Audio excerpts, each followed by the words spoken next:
Entonces, entonces vamos a empezar con mecanismos de la regulación génica. A ver, ¿qué son?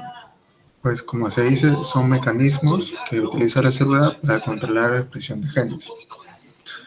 Esto es fundamental debido a que permite que las células puedan diferenciarse y especializarse. Por ello, es un proceso clave en los niveles tanto morfológico, fisiológico y bioquímico. ¿Qué es la diferenciación celular? Es un proceso mediante el cual una célula justamente indiferenciada, aunque tenga el mismo ADN activo, desactiva ciertos genes para volverse especializada, que puede verse muscular, hepática o nerviosa, por ejemplo. En el caso del hepatocito, se activan genes propios del hígado y este se especializa en metabolizar sustancias. En cuanto a los niveles de regulación, se pueden controlar justamente la expresión génica desde el ADN hasta la proteína, siendo 5 niveles: el pretranscripcional, transcripcional, posttranscripcional, traduccional y posttraduccional. Controla el acceso del ADN a la máquina de transcripción, el pretranscripcional, transcripcional, de los factores que inician la transcripción, del posttranscripcional, el procesamiento y maduración de la RNA mensajero. Traduccional es el control durante la síntesis de proteínas y por último el posttraduccional controla la estabilidad y función de las proteínas. Con el primero, el pretranscripcional, justamente es antes de que empiece la transcripción y controla el acceso del ADN a lo que es la máquina de transcripción. Como sabemos por temas anteriores, el ADN se encuentra empaquetado en cromatina, que combina justamente ADN, los cuales tienen carga negativa, e histonas, que tienen carga positiva. Como sabemos, cuando el ADN se encuentra muy compacto, los genes no se llegan a expresar, por lo cual la célula regula la composición de la cromatina. Ahora vamos a ver lo que se tocó, que son modificaciones de histonas. En la cola de las histonas pueden sufrir modificaciones químicas, las cuales van a cambiar el grado de compactación del ADN. Suele ser más frecuente en residuos de lisina. Primero vamos a tener la lisina sin modificar, en la cual sus colas N-terminales tienen un grupo amino, es decir, tienen una carga positiva. Luego está la acetilación, que es cuando se le añade un grupo acetilo al grupo amino de la lisina. Esto lleva a neutralizar la carga positiva, lo cual hace que disminuya su afinidad por el ADN. El ADN se descompacta y los genes se vuelven activos, lo que facilita la transcripción. Ahora, un proceso contrario es la metilación, la cual añade 1, 2 o 3 grupos metilo al grupo amino de la lisina. Esto causa que se mantenga la carga positiva, haciendo que se mantenga o aumente la concentración del ADN. Esto lleva a que se silencien los genes.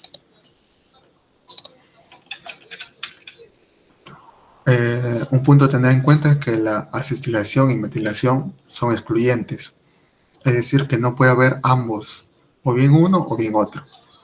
Y estas modificaciones son reversibles. Ahora, algunas enzimas que hacen estos procesos está la HAT, que es que añade un grupo acetilo, la HDAC, la cual quita un grupo acetilo, la HMT, que añade grupo metilo, y la HDM, que quita un grupo metilo. Pasando con otro mecanismo está los complejos remodeladores de la cromatina. Estos son grupos de proteínas dependientes de ATP que se encargan de modificar la estructura física de la cromatina para poder controlar el acceso al ADN. Cuando un gen necesita activarse, este complejo va a desplazar nucleosomas para dejar expuesta la región promotora y facilitar la unión de factores de transcripción, lo que permite justamente la lectura del ADN. Otro mecanismo son las acciones catalizadoras por complejos remodeladores.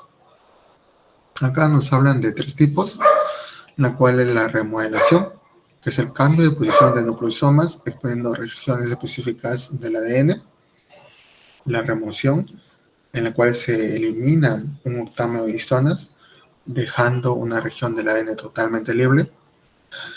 Acá se utiliza el apoyo de chaperonas de histonas, el intercambio de histonas, en la cual se sustituyen histonas normales por histonas variantes para cambiar las propiedades funcionales del nucleosoma. Esto puede favorecer la activación o represión génica. Luego tenemos la metilación del ADN, la cual justamente consiste en añadir un grupo metilo a la citosina. Esto ocurre típicamente en regiones de citosina y guanina, también llamadas islas CPG. Esto se asocia directamente justamente con el deslizamiento génico, debido a que, como mencionamos, hace que el ADN se compacte más. Ya tenemos las enzimas que mencionamos anteriormente, que son la HDAC, que quitan grupos, y la HMT, que agrega grupos. Esto resulta en una cromatina muy compacta, lo que hace que no se exprese. Luego está la herencia mitótica. Acá la metilación del ADN puede darse durante la mitosis a las células hijas. Tras la replicación, una hebra queda metilada y la otra es nueva, es decir, no está metilada. Acá van a ver la presencia de las metiltransferasas de mantenimiento, las cuales se aseguran justamente que las células hijas lleguen a copiar el patrón de metilación original. Luego están la diferencia entre un gen activo y un gen inactivo. El gen activo tiene la cromatina abierta, citosinas no metiladas, histonas acetiladas, reclutamiento de factores de transcripción y hace la transcripción sea posible. En cambio, un gen inactivo tiene la cromatina cerrada, citosinas metiladas, histonas no acetiladas, reclutamiento de HDAC y HMT y transcripción impedida, o sea, todo lo contrario. Acá vemos una imagen justamente de lo que acabamos de mencionar. Luego pasamos con el segundo nivel, que es regulación de la transcripción. Aquí se va a controlar si un gen se transcribe o no, es decir, que si pasa de ARN mensajero a partir del ADN. Esto también es llamado el interruptor principal de la expresión génica. Aquí en la imagen podemos observar a la ARN polimerasa 2, la cual es justamente la enzima que se encarga de transcribir los genes que codifican proteínas. Es decir, pasa la información de AN a ARN. Va a estar compuesta por 12 subunidades y un dominio C-terminal, que es una extensión de la subunidad 1, que va a estar compuesta por repeticiones de una secuencia de aminoácidos, como puede ser la tirosina, ceína, prolina, treonina, ceína otra vez, prolina y ceína. Ahora vamos a ver el complejo de prionización y factores basales. La transcripción comienza con el ensamblaje de la ARN polimerasa y un factor de transcripción en el promotor. El promotor incluye secuencias clave como la caja TATA y el iniciador, que es el INR. Los factores basales de transcripción son justamente un grupo de proteínas, las cuales ayudan a reclutar a la polimerasa 2. Comenzamos primero con la TF2D, que en la imagen se puede ver que contiene la proteína TBP. Estas se van a llegar a unir a la caja TATA, iniciando la formación de este complejo. Luego, la TF2B se va a unir para formar un puente entre la TF2D y la ARN polimerasa 2. Luego, la ARN polimerasa 2 es reclutada junto con el factor TF2F, que se asegura que se coloque en el sitio correcto. Por último, la TF2E y la TF2H se unen para completar el complejo. Ahora, ¿qué hace cada uno? La TF2E va a estabilizar el complejo, mientras que la TF2H va a tener dos funciones. Uno va a ser una función helicasa, que se va a encargar de abrir la doble hélice del ADN, y la otra es una función quinasa, que va a fosforilar el CTD de la ARN polimerasa. ¿Para qué? Para que se pueda pasar de la fase de inicio a la fase de elongación. Pasamos con secuencias y proteínas reguladoras. Primero tenemos las secuencias reguladoras, es decir, cis. Van a haber dos, potenciadores y silenciadores. Los potenciadores, bueno, aumentan la tasa de transcripción, mientras que los silenciadores la disminuyen. También va a haber factores de transcripción específicos, es decir, trans, los cuales se unen a los cis y actúan como reguladores de la transcripción. También tenemos correguladores, que son reclutados por los factores de transcripción y pueden activar o reprimir. Los factores de transcripción, ellos no trabajan solos, sino van a trabajar con enzimas como la HAT o la HMT, que van a modificar las histonas. Esto llega a abrir la cromatina para dejar el promotor accesible. Ahora tenemos, los trans se unen a los potenciadores que pueden estar justamente lejos del promotor. El ADN lo que va a hacer es como formar un lazo para acercar el potenciador con el promotor. Ese tipo de lazo que se ve de color gris. El mediador, el cual es un complejo gigante de 31 subunidades, va a conectar los reguladores con el ARN polimerasa 2, la cual se va a encontrar justamente pegada al promotor y va a estabilizar el inicio de la transcripción, permitiendo que la polimerasa 2 empiece justamente a transcribir. Ahora algo menos complejo, las cuales son activación por señales extracelulares. Como sabemos, los factores de transcripción se encuentran inactivos y van a necesitar señales externas para poder activarse, como puede ser la síntesis de proteínas, que el factor se sintetiza cuando se necesita, unión a un ligando, se activa justamente cuando una molécula señal se desune, fosforilación, una quinasa pega un grupo fosfato al factor activándolo, y por último unión de subunidades, que se activa cuando las subunidades se ensamblan. Pasamos con el siguiente nivel, que es regulación post-transcripcional. Después de que el ADN ya fue transcrito a ARN primario, o también llamado pre-ARN. Las propiedades del ARN. El ARN es mucho más inestable que el ADN. Las células van a tener abundantes enzimas que degradan el ARN, es decir, ribonucleasas. Luego está, el ARN puede plegarse formando estructuras secundarias, las cuales son más estables. Estas estructuras van a permitir que el ARN tenga funciones estructurales y funcionales. Ahora, ¿cómo es que un ARN llega justamente a madurar? Va a pasar varios procesos, como es la adición de la caperuza 5, también llamada CAP5. Acá se va a añadir una 7-metilguanosina, es decir, es una guanosina junto con un grupo que está unida a un grupo metil al extremo 5. Ahora, ¿esto para qué nos sirve? Pues nos protege al ARN mensajero de la degradación, permite el reconocimiento por el ribosoma y permite el transporte del ARN mensajero a través del podo nuclear. Luego, ¿qué le va a pasar? Pues va a tener un corte y poliadenilación del extremo 3. El ARN tiene una señal de corte y poliadenilación, que es el AAU-AAA. Después del corte, la enzima poli-A polimerasa va a añadir una cola de poli-A. Esto va a aumentar la estabilidad del ARN mensajero, va a facilitar su exportación celular y va a favorecer lo que es el inicio de la traducción. Luego está el splicing. Acá es donde se eliminan los intrones, que son no codificantes, y se unen a los exones, que son codificantes. Esto va a ser realizado por el espleciosoma, que va a estar formado por pequeñas ribonucleoproteínas nucleares, ARN pequeños nucleares y proteínas. Por último está el splicing alternativo.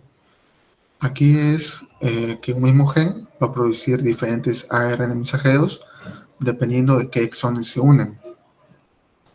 Esto va a generar proteínas diferentes a partir de un solo gen, aumentando la capacidad codificante del genoma. Ahora, van a haber unas proteínas que regulen este proceso, como puede ser una regulación negativa, donde un represor impide la eliminación de un intro, y la eliminación positiva, en donde un activador favorece la eliminación de un intro.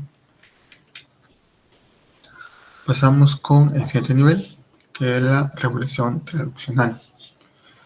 A este o llega a ocurrir en el citoplasma, donde la célula decide cuándo y cuánto se va a traducir un ARN mensajero a proteína. En la imagen podemos ver un polisoma, o también llamado polirribosoma. Esto es cuando un ARN mensajero es justamente traducido por muchos ribosomas simultáneamente. El ARN mensajero adopta una estructura circular, como se ve en el gráfico, por la interacción entre la Cap5 y esta enzima que es la EIF4E, y el otro extremo que es la cola polia y el PAP. Estos se van a encontrar justamente unidos por el EIF4G. Como se puede ver, ese puntito justamente rojo en la imagen es el que lo mantiene, es el EIF4E, y en la parte superior se observa que lo mantiene unido. ¿Esto qué nos permite? Nos va a permitir reclutar más ribosomas y aumentar justamente la síntesis proteica. ¿Cómo que se controla esto? Pues vamos a tener primero, cuando está, por así decirlo, normal, el ribosoma se detiene en el codón stop final. ¿Qué pasa cuando hay un codón stop prematuro? El ribosoma se va a detener antes de tiempo. Para esto se va a estar la presencia del NMD, el cual va a eliminar los ARN mensajeros que contengan estos codones prematuros. Y este ARN mensajero defectuoso se va a llegar a degradar. Ahora, en cuanto a la regulación de la estabilidad, va a haber una estabilidad variable, debido a que los ARN mensajeros tienen vidas medias distintas según la proteína que codifican. Va a haber algunos inestables, que son degradados en minutos. Codifican proteínas de control celular, con genes o citoquinas. Como ejemplo tenemos el ARN mensajero de la ciclina D1, que se demora 30 minutos en ser degradado. Ahora tenemos otros muy estables, los cuales son degradados en horas, que codifican proteínas estructurales. Como un ejemplo está la ARN mensajero de la beta-globina, que suele demorar de 10 a 20 horas, y el ARN mensajero de colágeno alfa-1, un aproximado de 24 horas en degradarse. Estos van a ser degradados por endo y exoRNasas. Pasando con elementos que regulan la estabilidad y traducción, como sabemos, está lo que ya mencionamos, que es la Cap5 para el inicio de la traducción. Aquí va a estar elementos ricos en AU, también llamado AES, que son secuencias ubicadas en la región 3 UTR, llegan a determinar justamente el destino del ARN mensajero. Acá va a haber la estabilización, que es brindada por proteínas como podemos ver HUR y la PTBP1, las cuales se unen a estas regiones AES para proteger el ARN mensajero. Va a haber la degradación, que es la proteína TTP, y va a haber la inhibición, que lo realiza la proteína T1A1. La PAP va a estar unida a la cadena polia. Como mencionamos, esto aumenta la estabilidad y favorece la circulación.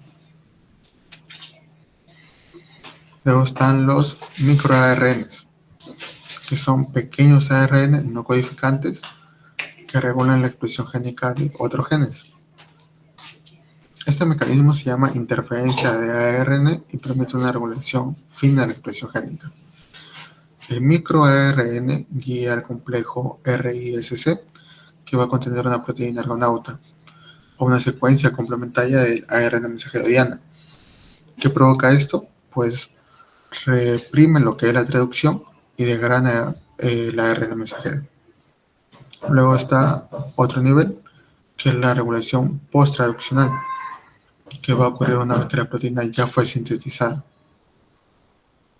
Aquí va a haber mecanismos moleculares que regulan la actividad de las proteínas, como puede ser el desenmascaramiento, en el cual una proteína va a estar unida a un inhibidor.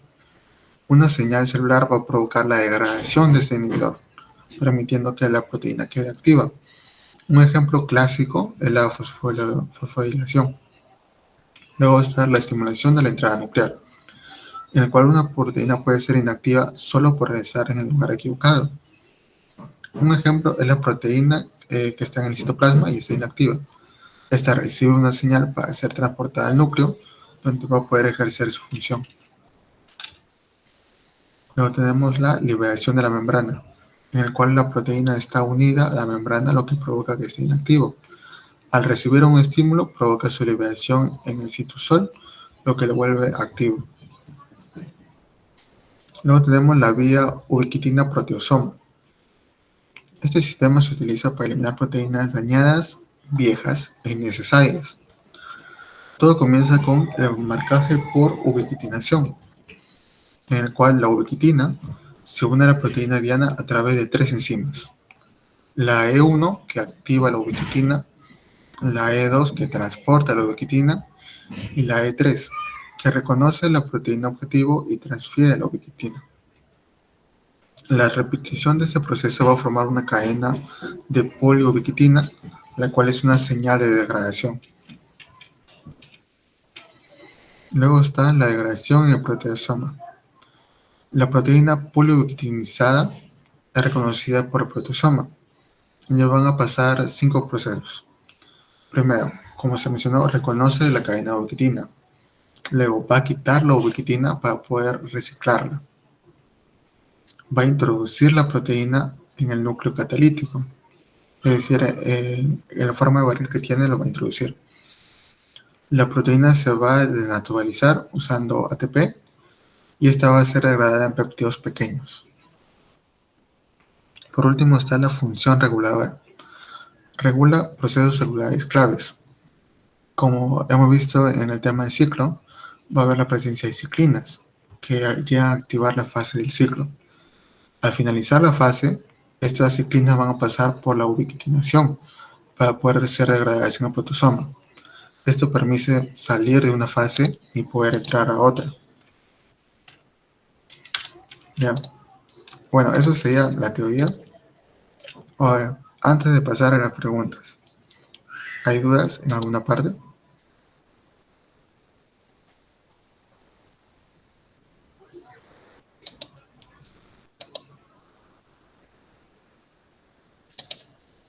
Marco, ¿estás?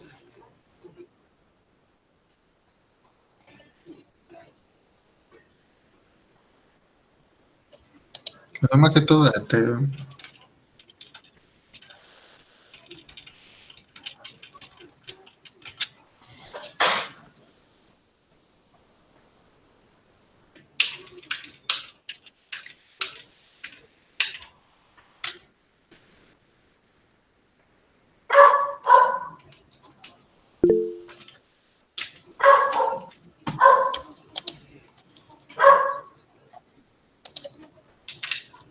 ayuda.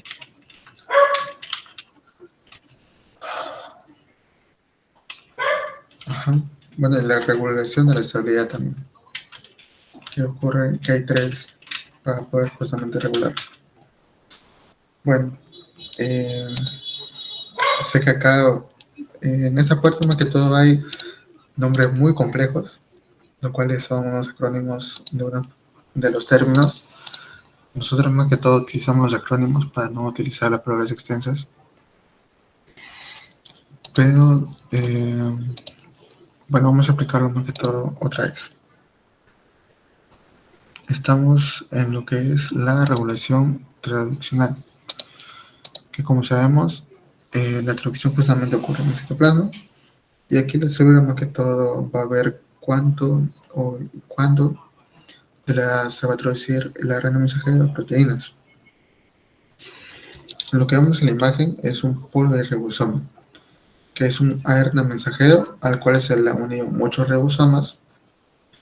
Esto más que todo permite justamente reclutar más ribosomas y va a aumentar la síntesis de proteínas. Ahora, ¿cómo es que esto llega a adoptar esta forma circular? Pues va a ser por la interacción de justamente dos de sus extremos, que uno es la CAP5 y el otro es la cola poli-A.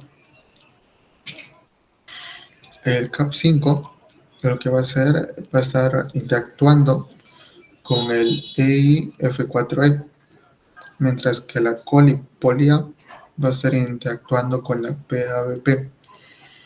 Estas se van a encontrar justamente unidas por el EIF4G, que es por así decirlo, el enzima marrón que vemos ahí, que une al rosado.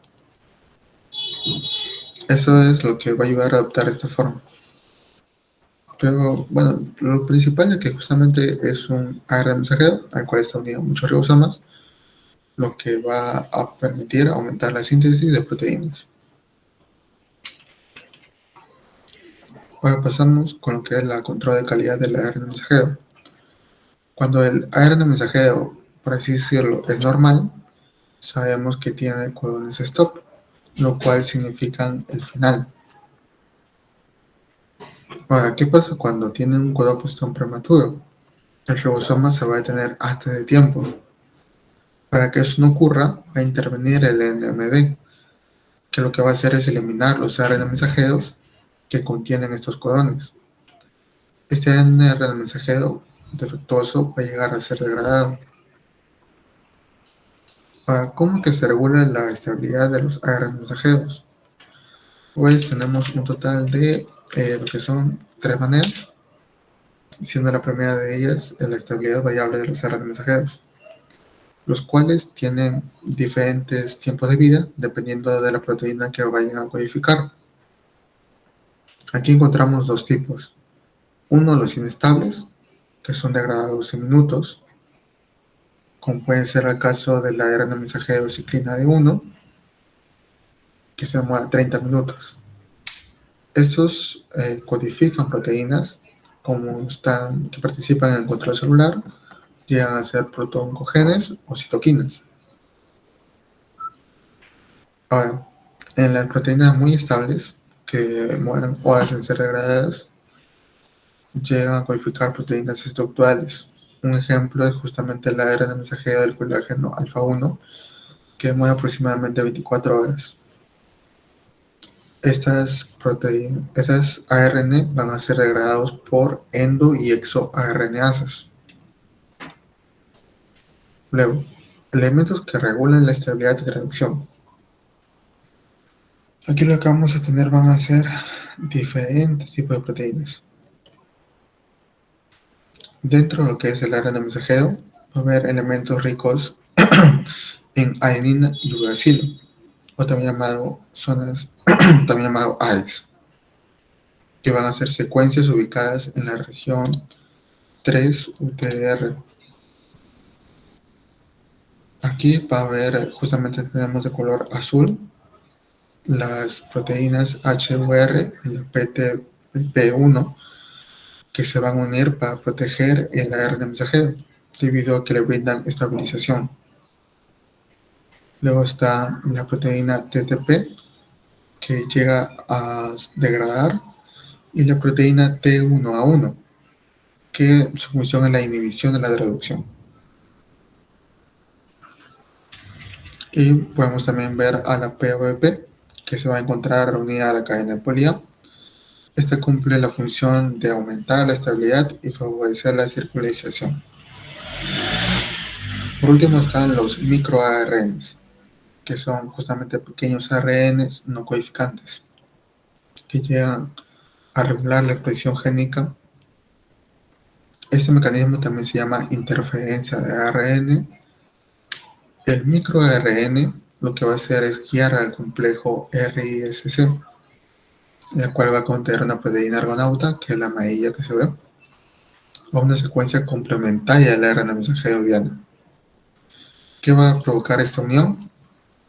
Pues lo que va a hacer es que se reprima la traducción y que se llegue a degradar el ARN mensajero.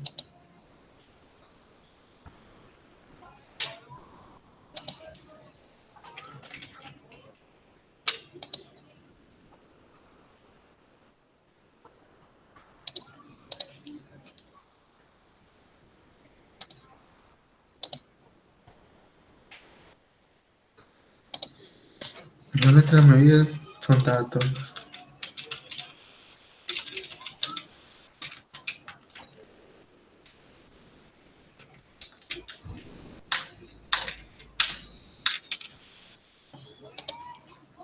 Bueno, con las preguntas considero que son, sí, o sea, son de tareas, pero también son simples.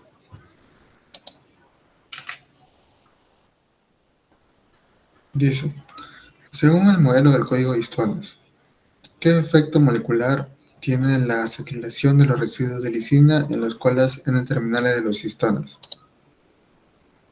O sea, en resumen, ¿qué hace la acetilación?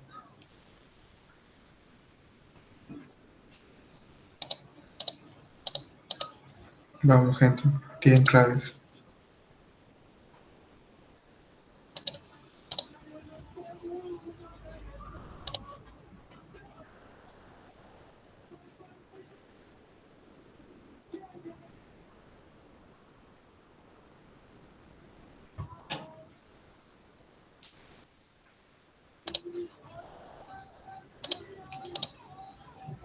Ah, para todo.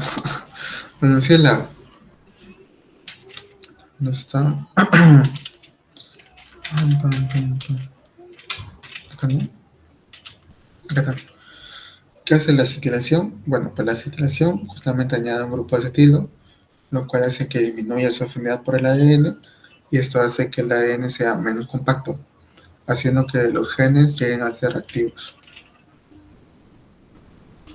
Acá pasé. Ya sí, la segunda pregunta.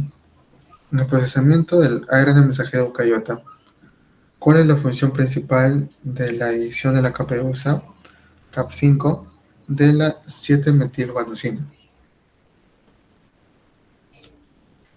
Bueno, aquí también sale fácil. Entonces, bien claves nomás.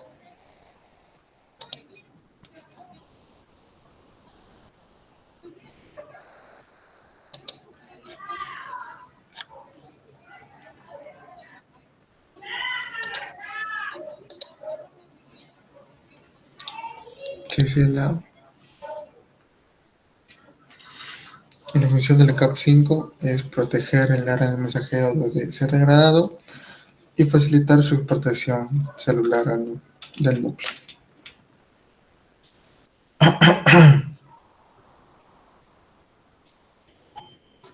Ahora vamos con la 3 sobre la activación a distancia. ¿Cuál es el papel crucial que desempeña el complejo mediador? Acá también sale de forma simple.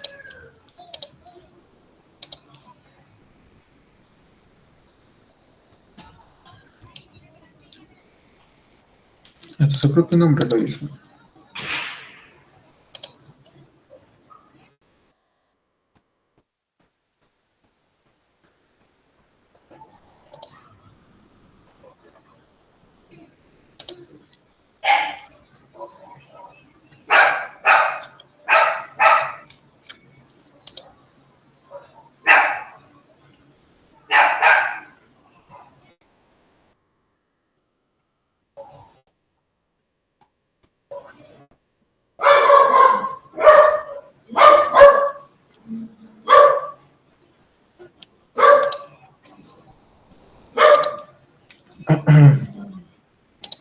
Nata, basta decir la clave la B.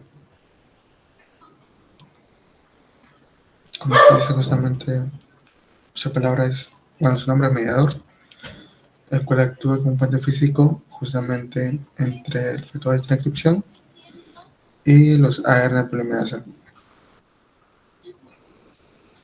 Ahora, cuando varios mecanismos para activar factores de transcripción que están apagados, ¿cuál no es un mecanismo para la activación?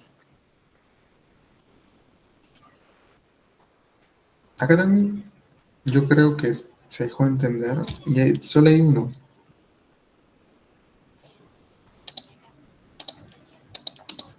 que lo vimos al final todavía.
No, sí, la respuesta es la A.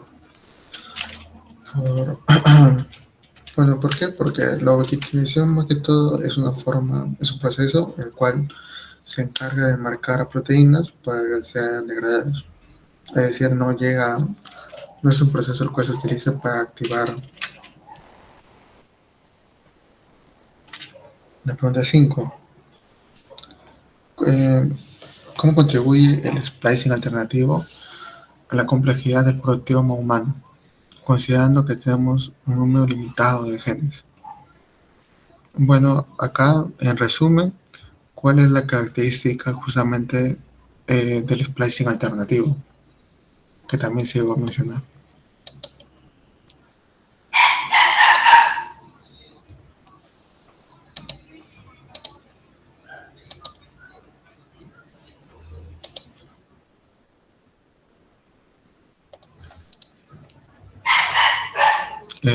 Sí, entonces está. ¿Sí, no? Igual cualquier cosa se va a pasar el PDF para que ustedes puedan leerlo con más calma. Bueno, sí, la clave es la A, debido a que permite que un mismo gen genere múltiples ARN mensajeros. La pregunta 6. En la regulación post-transcripcional mediada por microARNs, ¿qué sucede una vez que el complejo RISS cargado con el microARN encuentra su ARN mensajero diana complementario?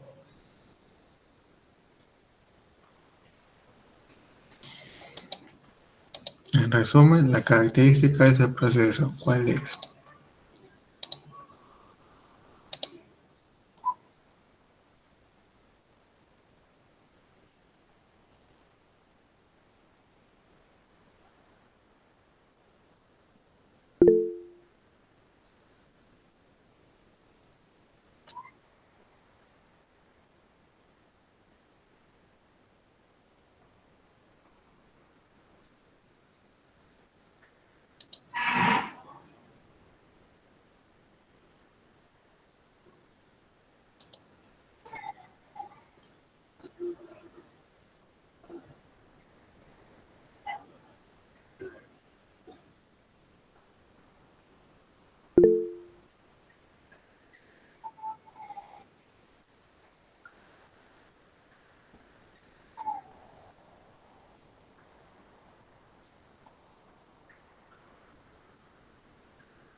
Ya, la clave es la D. Se produce el bloqueo de la traducción o degradación de ARN mensajero. Aquí está. Los microARNs, los cuales guían justamente al complejo RISC a una secuencia del ARN mensajero diana. ¿Y qué hacen estos microARNs, que son ARN pequeños no codificantes? Pues lo que hacen es justamente reprimir la traducción o la degradación del ARN mensajero diana. Y así la última pregunta. Dice, ¿cuál es el destino de una proteína reguladora como una ciclina en ciclo celular que ha sido marcada con una cadena de poliubiquitina?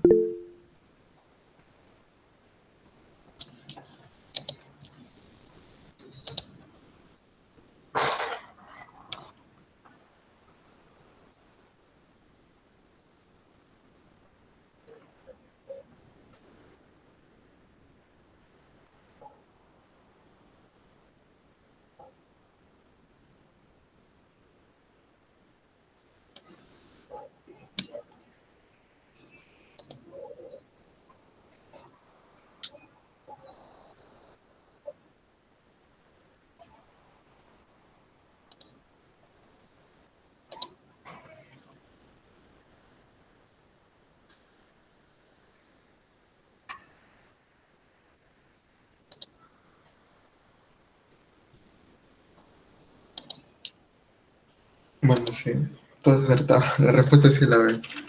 Como se dice, es reconocida por el proteasoma que se va a encargar de degradarlo en partículas pequeñas. Bueno, eso es todo. Eso es todo por regulación génica.